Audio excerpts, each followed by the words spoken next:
자식들에게 폐를 끼치지 않기 위해 나의 의지로 요양원에 들어가겠다고 미리 말씀하시는 부모님도 있으실 겁니다.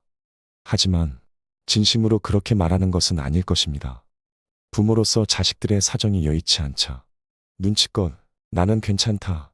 요즘 요양원은 많이 괜찮아져서 나는 잘 지낼 수 있다는 식으로 말하며 자식들을 안심시키는 경우도 있습니다만 실제 마음은 어떨까요? 내가 원해서 혹은 어쩔 수 없는 상황으로 처음 요양원에 들어가게 됐을 때 어르신들은 과연 어떤 생각을 할까요? 우리는 단순히 쉽게 짐작을 합니다. 원해서 간 것도 아닌데 기분이 좋을 리 있겠냐. 스트레스 많이 받으실 것이고 무섭고 겁나실 거야 등 쉽게 이야기를 할지도 모릅니다. 과연 우리가 생각한 대로 그럴까요? 요양원에 입소하신 어느 할머니의 사연을 통해 요양원에 처음 입소하면 어떠한지, 경기도 한 요양원에 입소를 하신 여성 어르신의 사례를 통해 요양원에 들어갈 때 심경이 어떤지를 간접적으로 느껴보도록 하겠습니다. 경기도 어느 요양원에 86세 된 할머니께서 입소를 했습니다. 아들이 직접 모시고 왔는데 옷과 간단한 이불 가방 하나만을 들고 왔습니다. 그런데 수속 과정을 밟고 있는 아들과 어머니의 표정이 그리 밝질 않았습니다. 표정에서 할머니가 자의로 들어온 것이 아님을 바로 알 수 있었습니다. 할머니께서는 아직까지 인지 능력이 있었고 본인 스스로 어느 정도 대소변도 가릴 수 있는 상황이었지만 치매의 증상이 조금 있었고 뇌경색으로 인해 거동이 불편해서 요양원에 들어왔다고 합니다. 할머니는 2층에 있는 4인실 방에 배정이 됐는데 침대와 사물함 하나가 배정되는 것이 전부였습니다. 방구조는 가림막 하나 없이 모든 것이 노출되어 있는 상황이었습니다. 이런 상황을 맞이한 할머니의 얼굴에는 웃음기라고는 전혀 없이 아주 경직된 분위기를 느낄 수가 있었습니다. 그리고 같은 방에 침상에 누워있는 어르신들조차도 이미 익숙한 일상이 된 듯 누구 하나 이 할머니를 반기는 사람이 없었습니다. 할머니가 요양원에 들어와 처음 할 수 있는 일이라고는 자신의 침대에 드러눕는 것밖에는 없었습니다. 이때 할머니의 얼굴과 눈에는 겁이 나고 당황하는 표정이 역력했습니다. 불안한 마음을 진정시키고 감추기 위해서 할머니는 오자마자 침대에 가만히 누워 있었는데 이런저런 생각이 다 들었고 눈물이 날 것 같아 지그시 눈을 감고 있었습니다. 얼마나 당황스럽고 힘들었으면 이런 행동을 하나 싶었습니다. 곧이어 담당 요양보호사가 찾아와서 처음 온 할머니가 두려워할까봐 친절하게 말도 하고 긴장을 풀어주려 노력했지만 할머니 귀에는 잘 들어오지 않는 눈치였습니다. 요양보호사는 할머니의 몸에 욕창 같은 상처가 없는지 체크하기 위해서 옷을 다 벗기고 연고 등을 발라주는 작업을 진행했는데 할머니는 이미 수치심은 버리고 모든 것을 체념한 듯 요양보호사의 요구에 순순히 응하는 모습이었습니다. 할머니는 요양원에 저녁 식사가 끝난 뒤에 왔기 때문에 곧 바로 취침 시간이 되었는데 일반적으로 요양원은 밤 8시가 되면 취침 시간으로 이어집니다. 할머니는 계속 누워 있었지만 잠은 제대로 자지 못한 듯 했습니다. 인지 능력은 있었기 때문에 머릿속에는 낯선 요양원 생활에 적응하기 위한 온갖 생각을 다 했으리라는 생각이 들었습니다. 침대 외에는 자신의 공간이 전혀 없는 데다가 눈에 친숙한 것이라고는 하나도 없는 이곳에서 할머니는 첫날 밤을 하얗게 지새웠습니다. 잠자리가 적응이 되지 않아 밤새 잠 한숨도 못 자고 이리 뒤척이고 저리 뒤척이는 것을 반복했습니다. 그리고 낙상 방지를 위해서 기저귀를 채웠는데 기저귀는 불편한지 거의 사용하지 않고 이동식 변기에 가끔 소변을 누게 됐습니다. 요양보호사가 소변 보는 것을 보조해주기 위해 다가가니까 할머니는 여기 주소가 어떻게 되는지 그리고 자신을 이곳에 데려다 준 아들과 연락은 할 수 있는지 등을 차분하게 물었다고 합니다. 그리고 자신은 여기에 있을 사람이 아니기 때문에 하루라도 빨리 이곳에서 나가야 한다고 말했다고 합니다. 인생에서 가장 길게 느껴졌던 요양원에서의 첫날 밤을 보내고 아침 식사를 하러 단체 식탁에 앉았지만 힘없이 무표정으로 앉아있는 다른 어르신들의 모습을 보면서 할머니는 또 다시 좌절감을 느끼는 표정이 역력했습니다. 심지어 할머니의 발이 자신에게 닿는다며 화를 내는 맞은편 할머니에게 꾸중까지 들으면서 행동이 위축될 대로 위축되는 모습도 보였습니다. 화를 낸 할머니는 치매가 있어 제정신으로 그런 것은 아닌 듯 하였으나 왠지 나도 저런 모습이 곧 되는 건가 싶은 생각에 정신이 혼미해졌습니다. 어르신들이 요양원에 입소를 하면 보통 4단계 변화 과정을 거친다고 합니다. 첫 번째 단계는 강력한 부정 단계입니다. 자신은 이곳에 올 사람이 아니며 가족들에게 연결을 해달라고 강하게 주장하는 것이죠. 사연의 할머니는 바로 이 단계에 속한다고 볼 수가 있습니다. 두 번째 단계는 저항 단계입니다. 가족들에게 연락해서 이곳에서 퇴소를 시켜주지 않으면 밥은 물론 잠도 자지 않겠다고 완강히 버티는 겁니다. 하지만 이 단계는 보름을 넘기지 않는다고 대부분의 요양보호사들이 말합니다. 세 번째 단계는 타협 단계인데 자기 스스로의 건강 상태가 좋아지면 자연스럽게 요양원을 나갈 수 있을 것이라고 믿는다는 단계입니다. 나오는 밥도 잘 먹고 같이 지내는 어르신들하고도 잘 지내는 최상의 단계라고 할 수가 있습니다. 이 역시 자신의 생각이 잘못된 것임을 느끼는 시간이 한 달도 채 되지 않는다고 합니다. 마지막 네 번째 단계는 좌절 단계인데 아무리 애를 써도 요양원에서는 나갈 수 없다는 것을 받아들이고 자신을 하나둘씩 내려놓는 그런 단계라고 할 수 있습니다. 이 단계에서는 희망을 내려놓은 상황이기 때문에 건강도 많이 나빠지고 어떤 분들은 심신 상태가 최악의 상황으로 가기도 한다고 합니다. 사연의 할머니는 30년 넘게 오래 장사를 하면서 돈도 세고 인간관계도 해왔기 때문에 또래분들에 비해 머리를 많이 썼다고 생각하여 치매랑 관계가 없을 줄 알았고 평소 친구들과 등산도 가면서 체력 관리를 잘해서 100세까지는 무탈하게 지내실 줄 알았다고 합니다. 그런데 갑자기 치매가 오고 여기에다 뇌경색까지 겹치면서 홀어머니였던 할머니를 아들 집에서 오랫동안 돌봐드리기가 어려웠습니다. 처음에는 며느리가 괜찮다며 할머니를 정성스레 돌보았지만 그런 며느리조차 일하면서 얻게 된 허리디스크와 평소 당뇨병도 앓고 있어 순탄치는 않았습니다. 60대인 며느리도 처음에 마음먹었던 의지와 달리 몸이 따라주지 않아 할머니의 간병에 몸이 망가져갔고 아들도 노후 대비를 충분히 하지 못해 아직까지 집의 생계를 책임지고 있었으며 몸이 불편한 아내와 함께 어머니까지 책임져야 했기 때문에 심적 여유와 시간이 넉넉치 않았습니다. 이런 상황에서는 누구를 원망해야 할까요? 아니, 잘못한 사람이 있기나 한 걸까요? 더 이상 특별히 나아질 게 없는 이 사연 속 할머니는 이제 요양원에서 인생의 마지막 길을 쓸쓸히 가야 하는 것은 아닌지, 이것이 곧 나의 미래, 우리들의 미래일 수도 있다는 생각에 마음 한구석이 구멍이 난 것처럼 허전해집니다. 어떠한 과장이 없음에도 아무것도 할 수 없는 이런 현실에 더욱더 안타까움을 느끼며 가슴 깊은 한숨만이 나옵니다. 내가 노력한다고 다가올 인생에 큰 파도를 막을 순 없겠지만 그래도 한 살이라도 젊을 때 나의 불확실한 미래를 위해 행복한 인생 말미를 위해 노력을 해야겠습니다. 그래서 인생 후반전의 노후 준비 3테크를 알려드리고자 합니다. 노후 3테크를 알려드리기 전에 먼저 재테크에 대해 간단히 언급하고 시작하겠습니다. 일반적으로 사람들이 재테크로 관심을 가지는 분야는 주로 주식, 부동산이고 젊은 사람들의 경우 가상화폐에도 상당한 관심을 가집니다.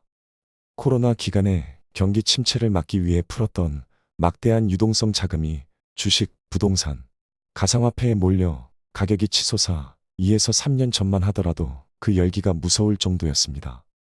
하지만 돈을 많이 풀었던 후폭풍인지 코로나가 끝나갈 기미가 보이자 금리가 오르고 경기 침체가 오기 시작하였고 어디서나 돈 얘기를 하던 사람들이 이제는 물가가 왜 이렇게 오르냐, 이자가 왜 이렇게 비싸냐 등의 이야기를 하곤 합니다. 사람들에게 왜 돈을 벌려고 하는가 라고 물어보게 되면 항상 빠지지 않는 답에 노후 준비가 들어갑니다. 노후 준비가 재테크의 이유 중 하나라면 요양원과 요양병원의 상황을 추가하여 진정한 노후에 맞는 3테크라는 이름으로 말씀을 드리겠습니다. 3테크 중 첫 번째, 재테크입니다. 누구나 인정하듯 노후의 돈은 매우 중요합니다. 100세 시대, 운 좋게 60대에 은퇴하더라도 100살까지 살려면 40년을 더 살아야 합니다.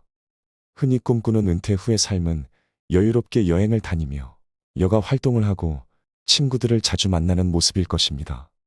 그런데 이렇게 행복한 노후를 보내려면 충분한 생활비가 필요합니다. 여기에 조금 더 나이가 들어 아프기 시작하는 진짜 노후가 시작되면 돈은 더 필요해집니다. 과거에는 자식이 부모의 노후를 책임졌지만 오늘날에는 그렇지 않습니다. 요양병원에서 진짜 노후를 보내는 경우가 많아졌으므로 현실적으로 병원비, 간병비, 생활비가 필요합니다. 현재 80에서 90대 노인은 자식이 부모를 봉양하는 것을 당연하게 생각해 자식을 낳고 기르는 일을 노후 준비로 여긴 세대입니다. 또한 일제강점기와 한국 전쟁을 거치며 궁핍한 삶을 살고 생존과 가족 부양에 치중하느라 경제적 노후 준비가 되지 않은 편입니다. 그래서 대부분 자녀가 병원비를 감당합니다. 이런 어르신들은 치료받기 전에 돈 걱정부터 하십니다. 우리 아들이 나 때문에 고생해요. 우리 딸에게 부담이 돼요. 말하시며 꼭 필요한 치료도 마다하십니다. 그러나 자신의 통장이나 카드로 직접 결제하는 분도 계십니다. 이런 분은 본인도 당당하고 자녀들도 봉양의 부담을 크게 느끼지 않습니다. 가능하면 건강하고 여유롭게 독립적으로 생활하는 것이 좋겠습니다. 나중에 병들어 요양병원에 가게 되면 병원비, 간병비, 생활비를 해결할 수 있는 경제적 능력이 꼭 필요할 것입니다. 3테크 중 두 번째는 근테크입니다. 노후에 돈보다 중요한 것이 있다면 그것은 근육입니다. 돈이 부족하면 자식이 보탤 수도 있고 그마저도 힘들다면 나라에서 복지 지원을 받는 방법도 있지만 근육이 부족하면 걷지 못하고 스스로 화장실에 가지 못합니다. 급한 볼일을 남이 대신 봐줄 수도 없는 노릇입니다. 요양병원에서는 환자를 크게 걸을 수 있는 환자와 걸을 수 없는 환자로 나눕니다.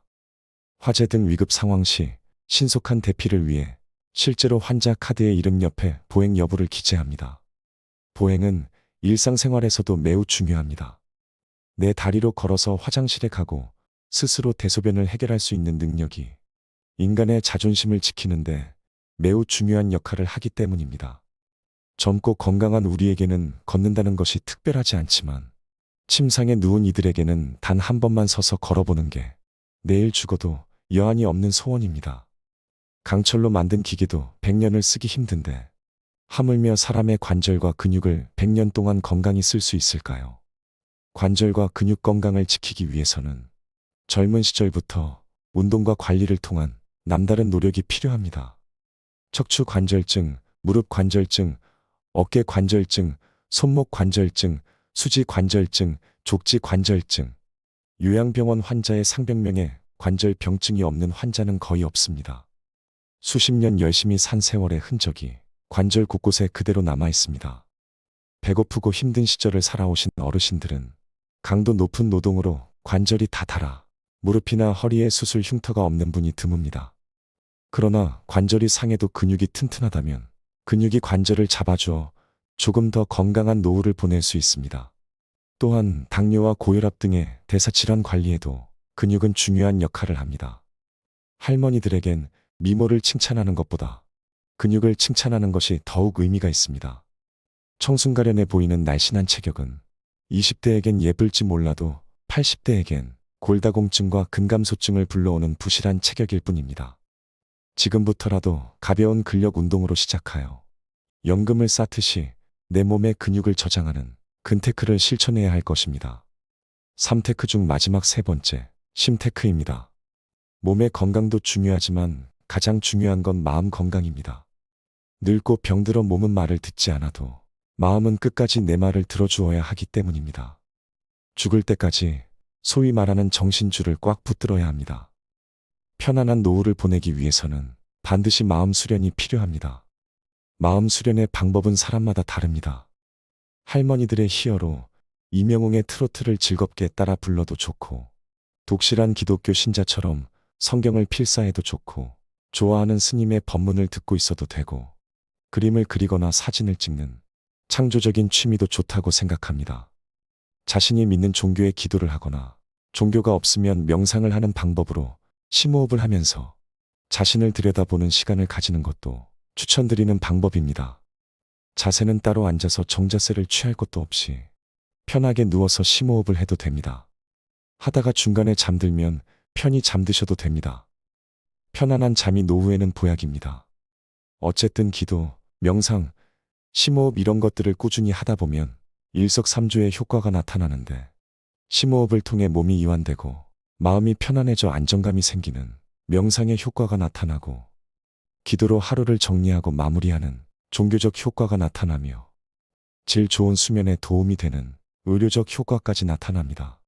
이런 방법을 오랫동안 해오신 분이 있는데 안정된 심리를 가지는데 도움이 많이 되었다고 합니다. 무엇보다 이것을 하는 또 하나의 큰 이유가 있다고 하는데 사람의 마지막 순간을 준비하는 비장의 카드이기 때문이라고 합니다. 바로 편안하고 행복한 죽음을 맞이하려는 자기만의 방법이라고 합니다. 여러분들도 본인만의 방식으로 꼭 심테크, 마음 수련을 해보시기 바랍니다. 행복한 죽음을 맞이하는 것은 누구나 간절히 바라는 것입니다. 동양 고전인 서경에는 인생의 바람직한 조건으로 오복을 제시했는데요. 첫째는 수, 오래 사는 것이요. 둘째는 부, 부자가 되는 것이며 셋째는 강령, 육체적인 건강과 정신적인 건강을 바라는 것입니다. 넷째는 유오덕, 선행을 베풀어 덕을 쌓는 것. 마지막이 고종명, 깨끗한 죽음을 맞이하는 것입니다. 누구나 꿈꾸는 복되고 깨끗한 죽음, 고종명은 노화에 의한 자연사입니다. 이왕이면 100살까지 살면 좋겠지요.